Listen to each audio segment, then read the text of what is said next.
Oke, rekan-rekan semuanya, berjumpa kembali dengan saya Muhammad Abdul Aziz. Pada kesempatan ini saya akan melanjutkan materi sebelumnya tentang penjadwalan konten. Akan tetapi pada hari ini saya akan menjelaskan dengan beberapa ilustrasi dan contoh secara efektif ketika kita melakukan penjadwalan konten itu sendiri. Strategi penjualan konten, media sosial, contoh dan ilustrasi yang praktis. Oke. Dalam dunia digital saat ini, penjadwalan konten media sosial sangatlah penting rekan-rekan semuanya. Karena tanpa penjadwalan konten, kita tidak akan konsisten dalam membuat konten itu sendiri. Penjadwalan konten memaksa kita untuk membuat konten-konten, kemudian meng-up di sosial media maupun di platform-platform lain secara konsisten sehingga berdampak kepada viewer kita, berdampak pada konsumen kita ketika kita sembari membuat konten, sembari menawarkan produk kita. Oke. Teman-teman masih ingat yang disebut penjadwalan konten apa itu? Tentu masih ingat ya, penjadwalan konten merupakan sebuah proses di mana merancang dan mengatur kapan dan di mana konten akan dipublikasikan. Yang pertama, konsistensi jadwal rekan-rekan semua. Unggah konten baru pada hari apa? Tentukan jadwalnya. Waktunya tentukan, misalkan konsisten setiap hari Minggu misalkan rekan-rekan semuanya. Membuat konten hari Sabtu, meng-up-nya misalkan hari Minggu. Setiap pukul berapa teman-teman meng-up-nya di sosial media atau platform lain, misalkan di jam 19.00. Rekan-rekan semuanya harus konsisten membuat kontennya hari Sabtu, kemudian meng-up-nya pada hari Senin setiap jam 19.00. Kenapa memilih jam tersebut? Misalkan beberapa YouTuber ketika diwawancarai, dia menjawab pada jam-jam tersebut itu cenderung viewernya pada saat santai dan akan melihat atau scroll HP. Misalkan ketika jam pagi jam 8 sampai jam 5 sore itu cenderung orang sibuk bekerja. Tapi di jam-jam jam 19.00 orang itu cenderung santai sambil scroll HP. Nah, itu akan berpengaruh terhadap apa? Konten-konten yang kita up akan dilihat. Nah, itu. Penjadwalan konsisten, kemudian jamnya juga harus konsisten rekan-rekan semuanya. Konsistensi tentu membuat penonton akan mengantisipasi dan mengikuti konten Anda. Jadi konten Anda itu selalu ditunggu rekan-rekan semuanya. Misalkan ada nih konten yang biasanya upload jam berapa, itu saya ilustrasikan juga. Misalnya di materi sebelumnya itu ada konten kreator yang namanya Maeli.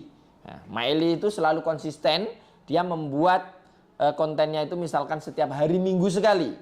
Dia menguploadnya konsisten pada jam sekian. Nah, itu akan ditunggu-tunggu oleh para viewernya Maeli itu sendiri. Dan Maeli juga konsisten membuat konten pada lokasi rekan-rekan semuanya. Lokasinya di jalan itu misalkan. Ya. Dia konsisten. Jadi viewer itu akan selalu menunggu, lokasinya di sini, lokasinya di sini. Nah, seperti yang biasa. Selalu teringat. Karakter juga yang saya sampaikan. Ya, dalam penjadwalan konten, ini kaitannya misalkan dengan lokasi itu juga harus konsisten rekan-rekan semuanya. Kemudian frekuensi unggahan, misalkan frekuensi unggahan yang ideal itu biasanya 1 sampai 3 video. Misalkan per minggu. Boleh-boleh saja. Misalkan 1 minggu 1 video boleh-boleh saja. Yang penting konsisten ya. Ya, misalkan dalam YouTube itu ketika 5 sampai 10 menit itu baru mendapatkan AdSense misalkan. Kalau kurang, misalkan viewernya kurang. Nah, jadi ada ketentuannya, itu harus dipahami oleh rekan-rekan semuanya ketika membuat konten. Dalam membuat konten tentu kaitannya dengan pemasaran digital apa? Ketika membuat konten juga tidak lupa menyisipkan produk yang akan kita kenalkan rekan-rekan semuanya tentunya. Terlalu sedikit juga membuat channel, Anda tidak terlalu aktif rekan-rekan. Manfaatnya apa? Tentu dalam pembuatan konten dengan penjualan konten Anda dapat meningkatkan tingkat efisiensi dan produktivitas tim Anda itu sendiri. Tanpa penjadwalan konten Anda tidak akan dianggap konsisten dan konten-konten Anda mungkin tidak muncul pada beranda yang teratas untuk para viewer, rekan-rekan semuanya. Misalkan saya mengilustrasikan bahwa alat penjualan konten itu ada. Misalkan ada berbagai alat penjualan konten yang dapat digunakan misalnya seperti Hotsure dan Buffer misalkan. Hotsure itu misalkan contohnya seperti ini nih. Ini model penjualan konten dari Hotsure. Ini Hotsure mengelola berbagai platform media sosial dari satu dashboard. Nah, ini contohnya nih rekan-rekan semuanya. Ini dari satu dashboard, misalkan ada sosial media Twitter, ada sosial media Instagram, Facebook, ini dalam satu dashboard. Ketika menguploadnya teman-teman langsung mengklik. Nah, itu akan connect ke platform-platform atau sosial media yang rekan-rekan akan upload. Nah, ini sekarang mungkin seperti itu rekan-rekan ya. Ketika kita upload Facebook juga sudah connect di Instagram. Yang kedua misalkan selain Hotsure ada Buffer, ini konten schedule example yang saya berikan ini misalkan ya. Rekan-rekan semuanya penjualan konten secara sederhana ini. Membuat konten kapan tanggalnya, ya kapan diuploadnya. Nah, ini penjadwalan konten. Nanti ketika pada tanggal itu dia mengupload sendiri. Nah, ini fokus pengoptimalan waktu posting yang terbaik tadi. Pilihan waktu postingnya sudah harus jelas. Membuat kalender konten, misalkan sebuah kalender ini kontennya sangat membantu. Nah, ini tentukan kalendernya kapan membuat konten. Misalkan hari Senin, Rabu, misalkan pada hari Sabtu, ini up videonya. Nah, ini memungkinkan Anda untuk melihat apa yang akan Anda posting kapan, serta memastikan bahwa konten Anda ini sangat beragam dan seimbang. Konten ini nguploadnya hari apa, kan gitu. Rekan-rekan semuanya bahwa berbagai jenis konten yang dapat dijadwalkan termasuk artikel misalkan bisa dijadwalkan, blog dijadwalkan, infografis, postingan sosial media, tentu rekan-rekan semua dapat menjadwalkan konten-konten itu sendiri. Ya, jadi dijadwalkan. Ini misalkan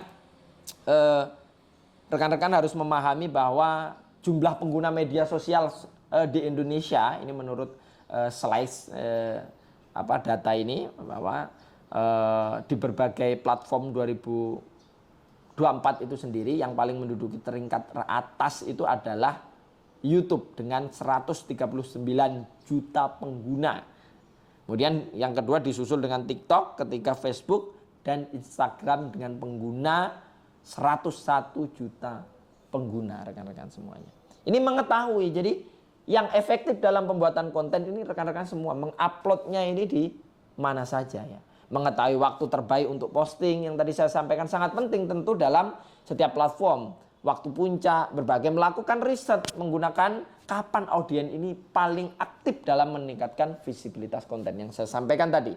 Jam 19.00 misalkan konsisten dalam mengupload produk itu sendiri ya rekan-rekan semuanya. Oke, kemudian yang terakhir bahwa kesalahan umum dalam penjadwalan konten termasuk kurangnya konsistensi. Nah, itu kesalahan umum tidak konsisten mengupload setiap minggu misalkan. Nah, ini, tidak memahami audiensnya siapa dan tidak menggunakan analisis yang matang. Kira-kira dari viewer kita itu di kalangan apa ya?